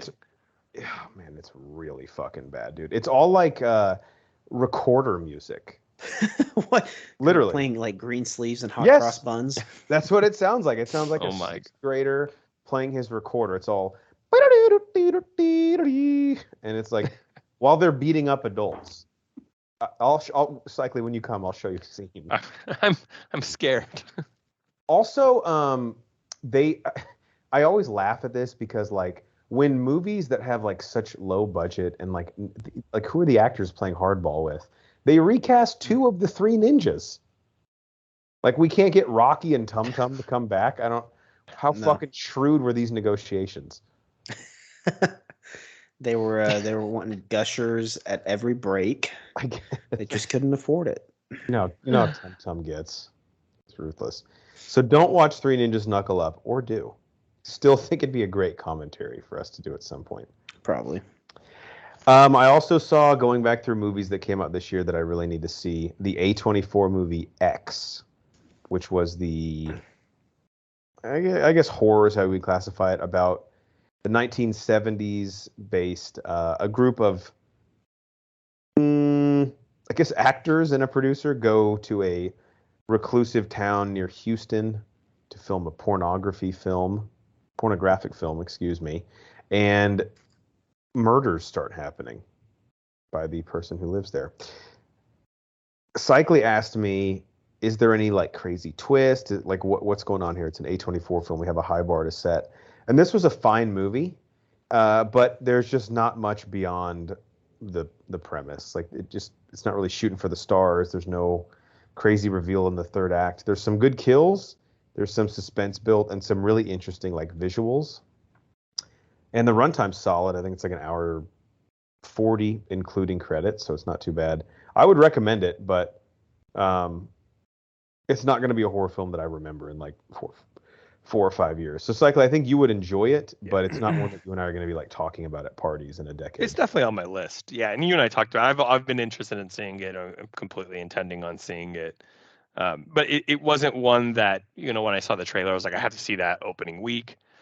And it's not what I feel like it'll be when the time is right, I will watch it. Yeah. And one thing I read, and this is actually kind of interesting now that like you see where things end up with some of the characters, but they have already filmed a prequel to it. No. Which could be very interesting and possibly even scarier. Is it called W? Okay. Thanks for tuning in, guys. Because that comes before. Cycly's making alphabet jokes. We do it all here on the Bro Force Squad. I'm just going to say. We're very versatile. But the prequel, not in the way you think. I don't want to spoil anything, but like, it's not like, oh, the same people that committed murders murdered some people before these people got there. No, because there's a plot thread that's really interesting at the very end. Okay. That would be a cool prequel. I'm intrigued. So that's X. I would recommend it, but again, it's not like a game changer. Last 2 things I had, and one of these, Cycle, you and I have talked about ad nauseum, but you and I saw them both together. First one is The Rental on Netflix. Mm-hmm. Nate, I don't know if you've heard of this, but it's Dave Franco's directorial debut. Oh, okay. And he directs his wife, Allison Brie. It is a horror movie. It's about a group of, I guess, just 2 couples, right, Cycly? Is that all it is? Yeah. 2 brothers who are in their significant others. Yeah, okay. And they rent an Airbnb for the weekend, and they make a discovery in the Airbnb that sort of sets the weekend off on a downward spiral, is all I would put. This is one, unlike X, I think I really want other people to watch, mainly just because I think there's way more discussion to be had about it, obviously without spoiling anything. What do you think, Cycly? Yeah, I think, one, it's a short runtime. So it's easy to just put on. It's not asking a lot of you. It is a horror, but I don't think it's inherently overtly scary. I mean, would you agree with that? No, like Nate, I think the wife would be able to watch it with you. Okay. Yeah, I'm looking at it right now. I kind of, not without giving anything away, kind of what we said about Old earlier. I enjoyed it. I don't think it was anything fantastic or brilliant, or maybe one that I'll be wanting to rewatch.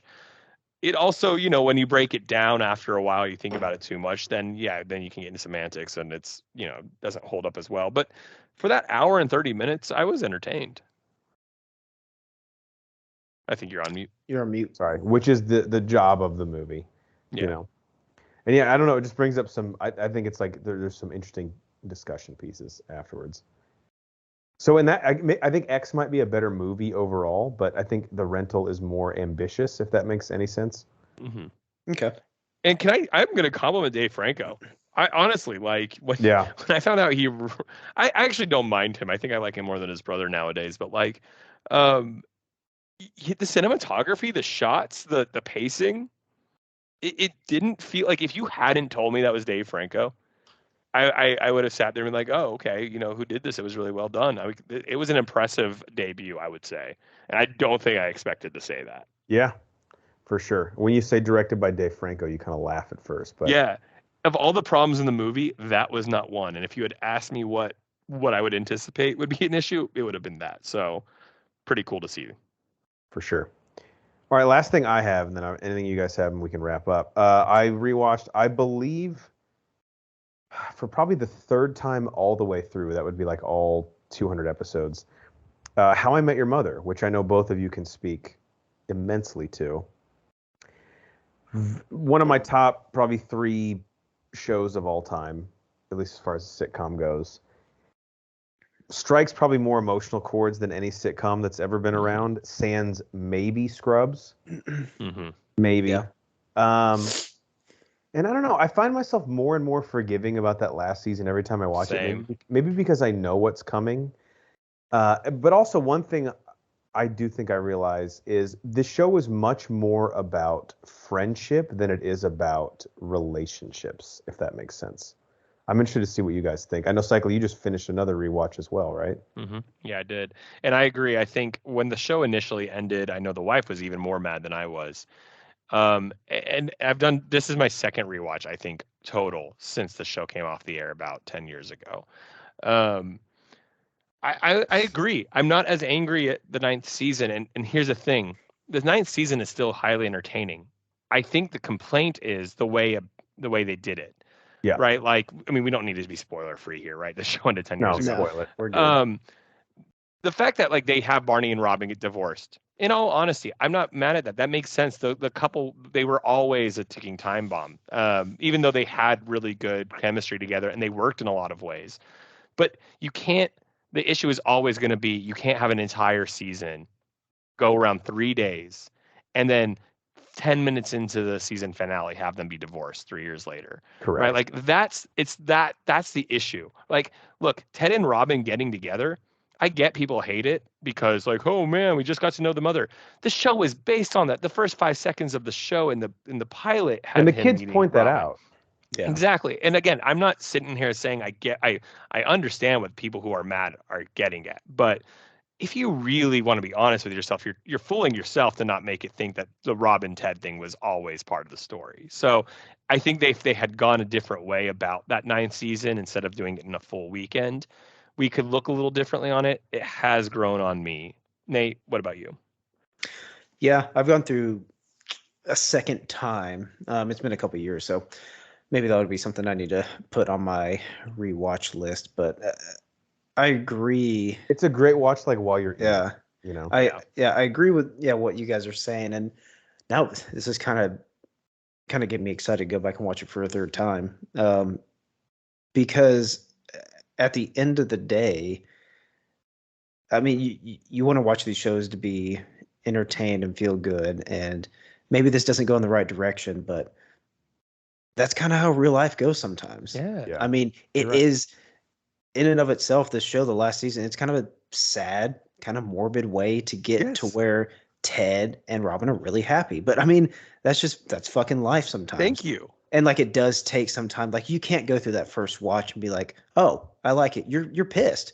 You're like, no, I wanted to meet the mother. She was here the whole time. I didn't know, or his love of his life was here the whole time. I didn't know it. And we thought we were getting there last season, finally met her. Now she's dead? Fuck Yeah. you. Yeah. But And she does a great job too. In the little bit we get to know her, you fall in love with her too. She's incredible. exactly. But I mean, it like I said, it just there's a lot of movies and TV shows that kind of I can't think of anything off the top of my head. But you learn to respect and grow with as you get older because you're like, shit. I mean, that's like White Lotus.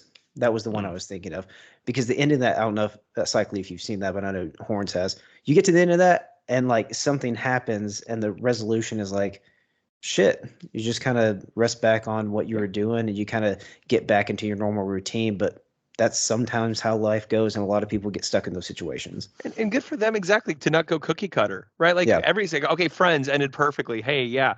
Why do you think Seinfeld is people are upset about Seinfeld? It's because they ended up in jail. Like, there's no satisfaction there. Like, no, How I Met Your Mother, like, that's real life, man. Like, the breakup. They don't get back together at the end. I always will respect that for that. Right? Like, no cookie cutter happy ending. Why does everything, and I get why people like it. We're watching TV to escape from reality. I understand. But you know what? At least How I Met Your Mother did something different. I still stand by. Should have done it a little differently. Don't do it all in one weekend. But I'm with you, Nate. I'm glad you said that. But respect respect what they did. Yeah. And I think the thing I appreciate on a rewatch, so the time the show ends, like excluding all the jump forwards, they're probably about the age we are now, right? Or close to it. When it ends? Yeah, I think so. Mid to early 30s. And I think like just watching like all the memories they make and their times with their friends early on really reminds me of us. And in that point, it's like really a fun show for me to. And we would just always watch it like as we were eating, like before we figured out what we wanted to watch. Yeah. And we crushed it in like 4 months, probably. It's a good call. It's on Hulu currently, if anyone's. Or my DVD if you want to come over. I have all of the seasons on DVD except 9 for some reason. Yeah, I think I'm the same way. That just proves we're not those like completist nerds that have to have like the full collection. I think it just ended at the right time where we didn't need DVDs anymore. Correct. Yeah. Yes. Like, I would like to say it was that, but sadly, I think one of us, let the other one borrow like the first 4 seasons on DVD. Yeah. All right, that's all I have in my protein shake. Anyone else have anything? I have a couple. I'll just say really quickly. Doing a full rewatch of Lost for the first time. Wow. I think we just hit. Dude, I'm in the same boat. That's on my list this summer also. Okay. Never seen it. I'm really happy revisiting Lost. I mean, I think I've said it on the podcast once or twice. Like the first 3 seasons of Lost is almost unparalleled. I think Game of Thrones was like that same way, right? Like, just what an unbelievably ensemble cast, well written, just mystery and intrigue that we don't get that often, and originality. I am now into the 4th season, which really where the line is drawn about what made Lost so amazing. Say, where does it jump the shark? Like I think later? 3 and 4. Yeah. Okay. 3 to 4. And not saying 4 is bad. I just think that's where you take a turn, right? Like there's this whole story being built up and it kind of takes a right turn in season 4, 5, and 6. And 4, 5, and 6 are also half as long. So that it helps. Lost was like the end of the era where we didn't have DVR. So like it was literally appointment viewing, right? Like you had to sit down on your couch and watch the show. And you got to watch the show. Like you can't miss an episode. It was so, I will say in a weird way, ahead of its time because of that. Like I think it came out in 2003 or 4. And it's one of those concepts that I think it did get passed a lot from other networks because no one wanted to take a risk on it. Wow. And it was the most expensive pilot to date. Now, obviously, I'm sure that's changed. Yeah. Where was J.J. Abrams' stock at this point? I know he did Alias. Was that? Yeah, I think it was pretty high. Yeah, I think it was. But it was still just TV, right? Like he hadn't done like. You're right. I think he was just kind of building up that reputation of like, hey, it has his name. There's going to be intrigue in it. Like he's an intriguing creator. Like what's next kind of. Yeah, we what's really going on? There's like 18 different things going on in the background that we have to pay attention to. So Lost, while we can talk about controversial endings like How I Met Your Mother. Lost is absolutely up there, but I missed it. I really hadn't touched it since it ended, and I think we're about 12 years since it ended. I've enjoyed it. I've really missed it. So if you're one of those who watched Lost when it came out, go revisit it. It's fun. And that's a show, again, I may be like way off in the way I'm remembering this, but one of the reasons I think it was so much fun to watch week to week was it was basically not pre-internet, but like hyper involvement in message boards. Yeah, you weren't getting spoilers. You weren't getting people. You were getting maybe minor theories on these message boards, like you said, but it's not like today. Like Game of Thrones, that was almost ruined. Like everyone was. Dude, there's people like on the message board as they're watching it, like fucking sickos. Oh, One of the guys, Nate, and I love his YouTube videos. He fucking puts out these like episode breakdowns like 4 minutes after that fucking episode. It's like he's recording them as he watches it. I don't even know how these people do it. Oh yeah. Yeah. Nate, did you watch Lost? Nope. Haven't seen it. Add that to your list. I mean, I guess it's one of those. I'm like, I don't know if the twist at the end and knowing it is enough to turn me off from it. It's not. Trust me, it has like don't. If you know how the Lost ends and you've never seen it, don't worry about it. Go to the beginning. Okay. It is a chore. It is a chore. Is there a place you could stop and like save yourself any pain, or do you have to like basically finish it for the narrative to make any sense? I think you would have to. It's kind of like Game of Thrones asked that question, Nate. What would you say? Like, the last 2 seasons of Game of Thrones really kind of like hurts you emotionally after all your investment. But it does, but there's no resolve. That's how the Lost other is. seasons. Yeah, that's the problem. You can't just stop on 6 or. How many was Game of Thrones? 8, 9 or 8. Yeah, 8. Yeah, you can't just stop on 6 or 7. Yeah, as much as you would like to. It wouldn't feel the same. Lost is very much a Game of Thrones-esque where it's a chore, ensemble cast, but for the most part, it's very much worth the ride. All right. It's definitely not boring, put it that way. Yeah. All right, everyone else's cup empty? Yeah. All right, Brian's not here to make the parrot noise, but we end every episode with our Do You Even Lift Bruh segment, which is our question and answer segment. And right now we are counting down each of the 5 bros' top 100 movies list of all time. So it's linked in the description of this video. It's also on our website at the very top, bro4squad.com. We say this every episode, but in case someone's new to the show, I'll let each of you chime in. But Nate, how would you describe these top 100 lists? Because as I always say, this is not the AFI or the IMDb top 100 greatest films ever made. It's a little bit different, right? Yeah, this isn't your grandma's top 100. So, yeah, it's. I don't know why I've always loved that saying. What? It's not your Maybe grandma's it is, actually. whatever. Yeah. Maybe she's really fucking cool. It's unique to each one of us bros, and even in between us 5 here on the pod, they vary drastically, and that's not a shot at anyone. It's our own heartfelt, close to our hearts list that we love, and they may mean different things to different people. So they're on our list for a reason, but it's our own personal list.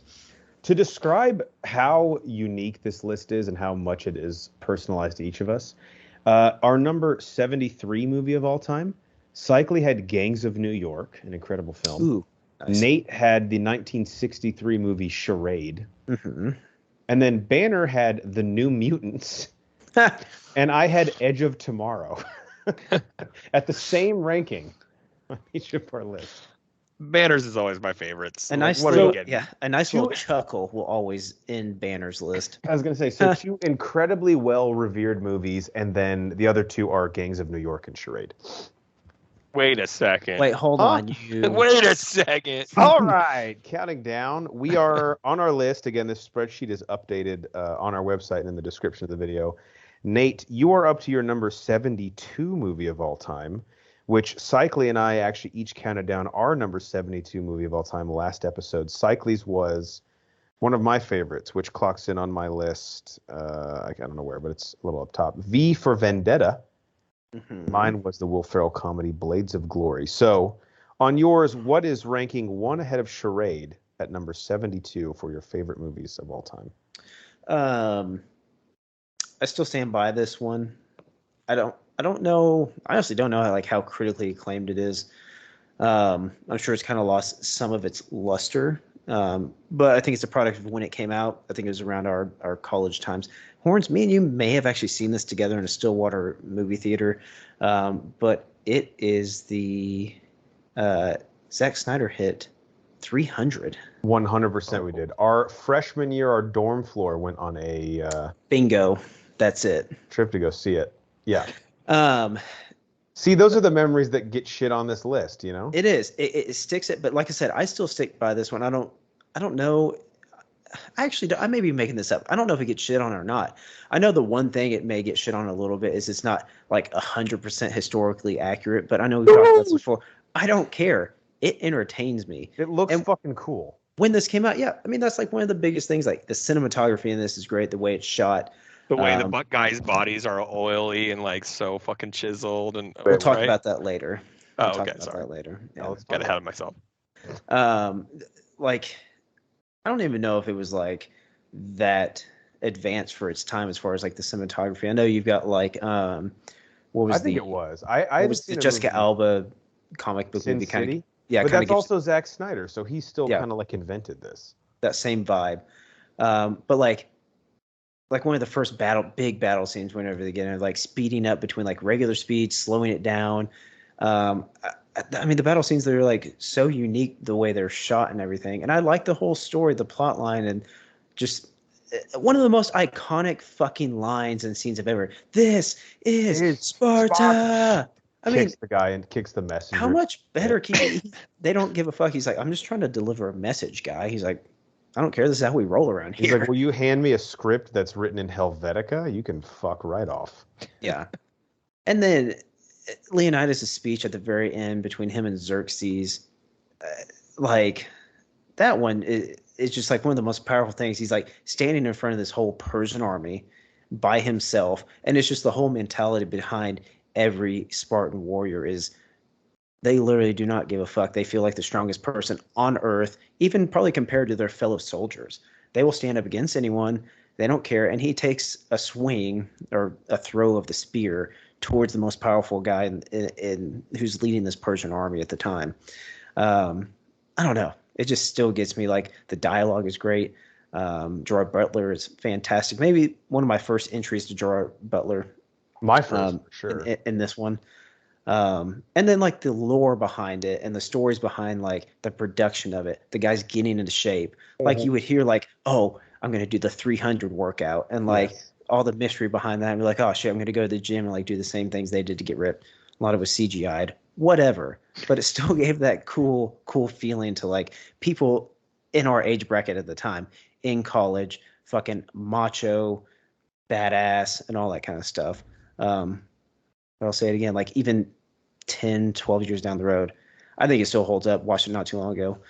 Wife doesn't like it as much, so I don't watch it as much as I'd like to. But still, just such a badass movie all around. It's got some incredible.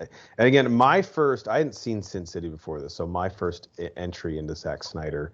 Yeah. And say what you want about him, but the dude knows how to fucking shoot an action set piece. Mm-hmm. And I know people shit on the historical accuracy. Again, if you like want like accurate Spartan versus Persia depictions, like go watch the History Channel. You've come to the wrong place. But I will say the phalanx formation, like how the Spartans fight, where they basically quarter down into like a small area and mitigate the numbers of the Persian army.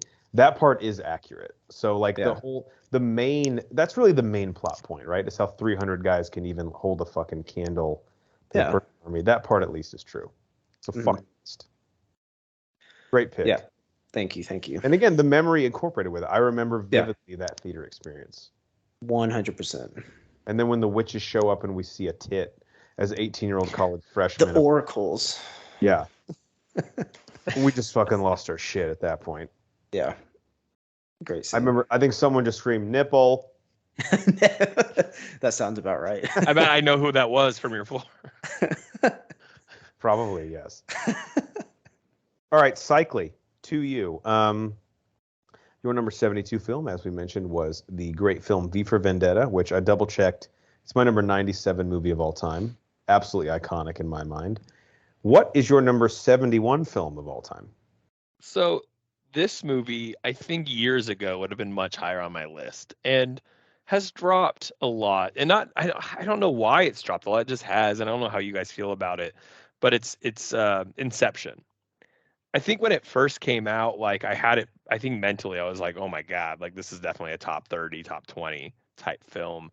And after I've rewatched it, I think it's lost a little bit of its luster, I think. Um, and not to say the performances are still fantastic. It's an amazing cast. It's a famous, I love Christopher Nolan. So there's nothing inherently wrong with the movie. I think it's just lost its like allure, right? Like, you know what I mean? Like it was so, I think it came out in 2010. It was so like new and fresh and unique and like awesome, going into the dream world and the dream within a dream. The concept was so like in your face. And maybe now that we've watched it 10 times, I've seen it drop. So again, I'm not insulting it. Being at 71 it's still a top 100 movie in my mind. Please stop insulting it.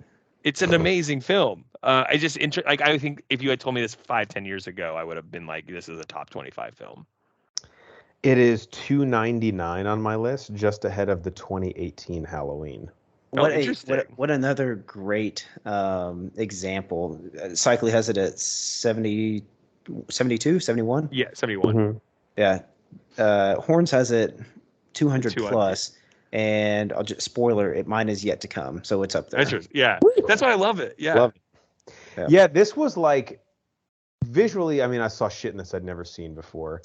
This was the beginning, though, of me being like, I don't know if I'm smart enough to be watching Christopher Nolan because his next two, excluding Dunkirk, because that's just it's a historical, like Interstellar and then Tenet. I have no fucking idea what is happening.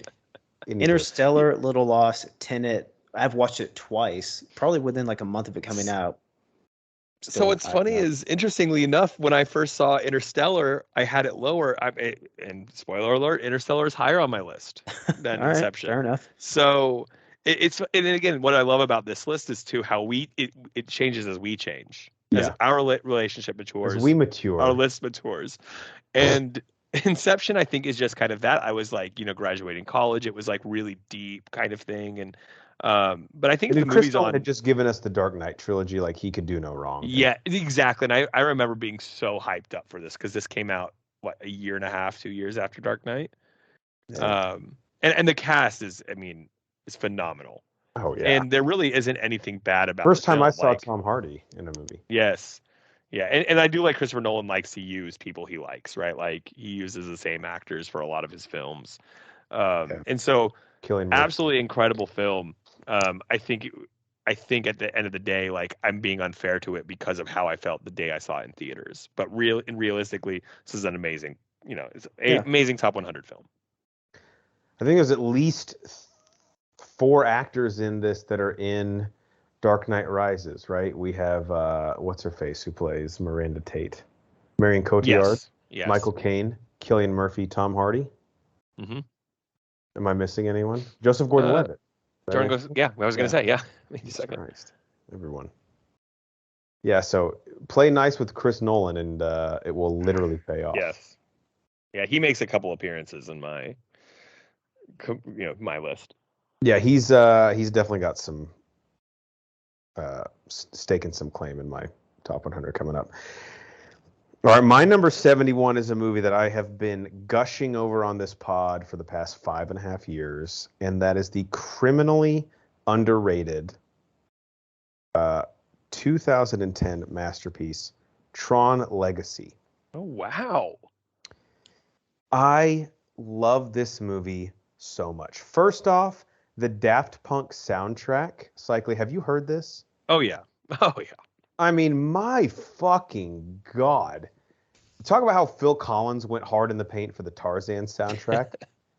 Take Ecstasy, and then that's what Daft Punk did for the Tron. It's probably one of the best, like, you can't call it like a pure score for a film, right? But like, just music, like it fits so perfectly together. Yes. Just keeps you going. When you come visit, the projector that I have set up in my front room, Nate Thurman got me a sound bar and subwoofer that I've hooked up to it. We're going to just have Tron Legacy playing on it with that sound, and it's going to blow your fucking mind. Fuck yeah. It wasn't just like a Tuesday. It was like a wedding gift house. Oh, okay. I was like, damn, Nate. All right. So I was like, where's my gift? I was in the neighborhood, so I was like, hey, I'm going to drop this off. I bought it for myself, but my wife doesn't want it in the house, so we're keeping it here. We don't need it. Nate's a big fan of me. But the thing I think I love about Tron Legacy, and this is coming to you from someone who has still to this day not seen the original Tron. So I'm not like some fanboy of the quote unquote franchise, but the themes of father and son and of like, even though someone is maybe not a part of your life, like you're still instinctively close and connected to them, of growing up and like getting out of your dad's shadow are really prevalent in this movie that I really like. Visually, it gets no credit, but it changed the game. I mean, the things this thing did with CGI, I would say are as groundbreaking as what Avatar did, because Avatar kind of leans on the crutch of the 3D model. Yeah. Tron Legacy is just straight up like, watch this movie and it's absolutely fucking mind-blowing that it was made 12 years ago. It's unreal. The story's incredible. The action set pieces are fucking insane. It's an absolutely stunning movie from start to finish. I'm actually surprised that it's this low on my list, to be honest. I love this movie so much. I think I've seen it about 6 times. I'm getting a lot of good recs from this episode. It's good to hear like you're not one of the fanboys who like have actually seen the original Tron. You haven't seen that, but you still are so invested in the Tron Legacy. So yeah, it's good that going into this, I can just jump in there and probably still have the same appreciation. Yeah. Thank you. I watched this with my brother-in-law, who was a 80s fanboy from the original. Nice. And we went and saw it on IMAX, which was fucking awesome. Oh, I can imagine. Dude, I saw it on IMAX too. Jesus. Yeah. Were we together? I think we were, because I love it. The IMAX, when you sit in the theater before the movie starts, they play the score. It's very possible, yeah, that we were together, because I remember going with my brother. It was over the holidays. Mm-hmm. So it's very possible that we did, yeah. Ugh, it's just so good. I need to revisit it. That's the only time I've ever seen it. Well, and one other thing, if you're like, man, I wonder if I could sell my wife on this. Number one, Olivia Wilde, incredibly hot in it. Number two, Garrett Hedlund, incredibly hot in it. Jeff Bridges, not hot, incredibly, but great actor in it. Cillian Murphy, big time cameo in it. Incredibly hot. Yes. Also, one of the best trailers I've ever seen. So if you go look up the trailer for it, it's so well put together and it sells the narrative and pitches the sound perfectly that I think anyone will watch the trailer and want to go watch. I'm going to watch it tonight. Fuck off. Tron Legacy, my number 71. All right, Nate, round us out. Nice. What's your number 71 movie of all time? Let's Marvel it up at the number 71 spot. And honestly, this one may need to be higher, but like I've said many times, this is where it shook out. And going through these, I've realized I sometimes have a tough time like explaining like why I like movies, like why I like a specific movie. I'm just like, I just like it. Yeah. This is where it ended up. I'm sorry. Fuck off. I like it. It's like sixth grade when you like a girl. Why do you like her? I don't know, man. Just makes me feel a certain way. I did the list. This is where it worked out. I still like this movie. And I'm sure this is higher on some other guys' list on the pod, but Avengers Infinity War popping in at number 71. I know Horns has been a lifelong longer Marvel nut than me. Probably the past couple of years I've gotten a little more into it and then developed a bigger appreciation. But I mean, it's going to be tough to find people to argue that Infinity Wars is not great. One of the best setup movies. It's like you're watching a TV show and you always hear like the penultimate episode is the best one. Mm-hmm. Infinity Wars just sets it up so well. I mean, when you get this cast together, I mean, it's going to be tough to fuck it up. And then it could have been such a shit show. Yeah. Putting all those trying to piece all this together. Yes. Because there's so much going on. There's so many different places you're at in this movie, in the Marvel universe. You're jumping around so much. It's 21 films coming together. Yeah. But you get some new, of course, you get some new interactions. You get some old interactions that you wanted. You get Steve Rogers and Bucky like actually getting back to their friendship at a better place. And then overall, just the main antagonist in this Thanos. You get such a different, in my opinion, antagonist that you don't get in like most of the Marvel movies up until this point. Yeah. But you do get to. I mean, everyone should hate him. Should hate what he's trying to do. But Thanos was right. Kind of Thanos was right. Thanos was right. And But Hawkeye, yeah, I want the coffee mug that says that. you get to see like the personal conflicts he has, like his purpose, what he's trying to do, but like the ultimate cruelty that comes with what he's trying to do. So Gotta break some eggs to make an omelet, man. you gotta break a lot of eggs. You gotta break Vision's Half head. the eggs. You gotta break a ton of shit. Trillions of eggs. Yeah. And to that point, breaking Vision's head, you get such a pivotal point in the Marvel universe again. There's tons of pivotal points throughout the series, throughout even the TV shows now they're coming on Disney Plus. But Wanda's connection with Vision and what she has to go through twice, and then just coming around, and that springboards so many other things. And like even before the other shit came out, Multiverse of Madness, WandaVision, and all that, it still had such a big meaning, and you knew there was going to be so much more after that.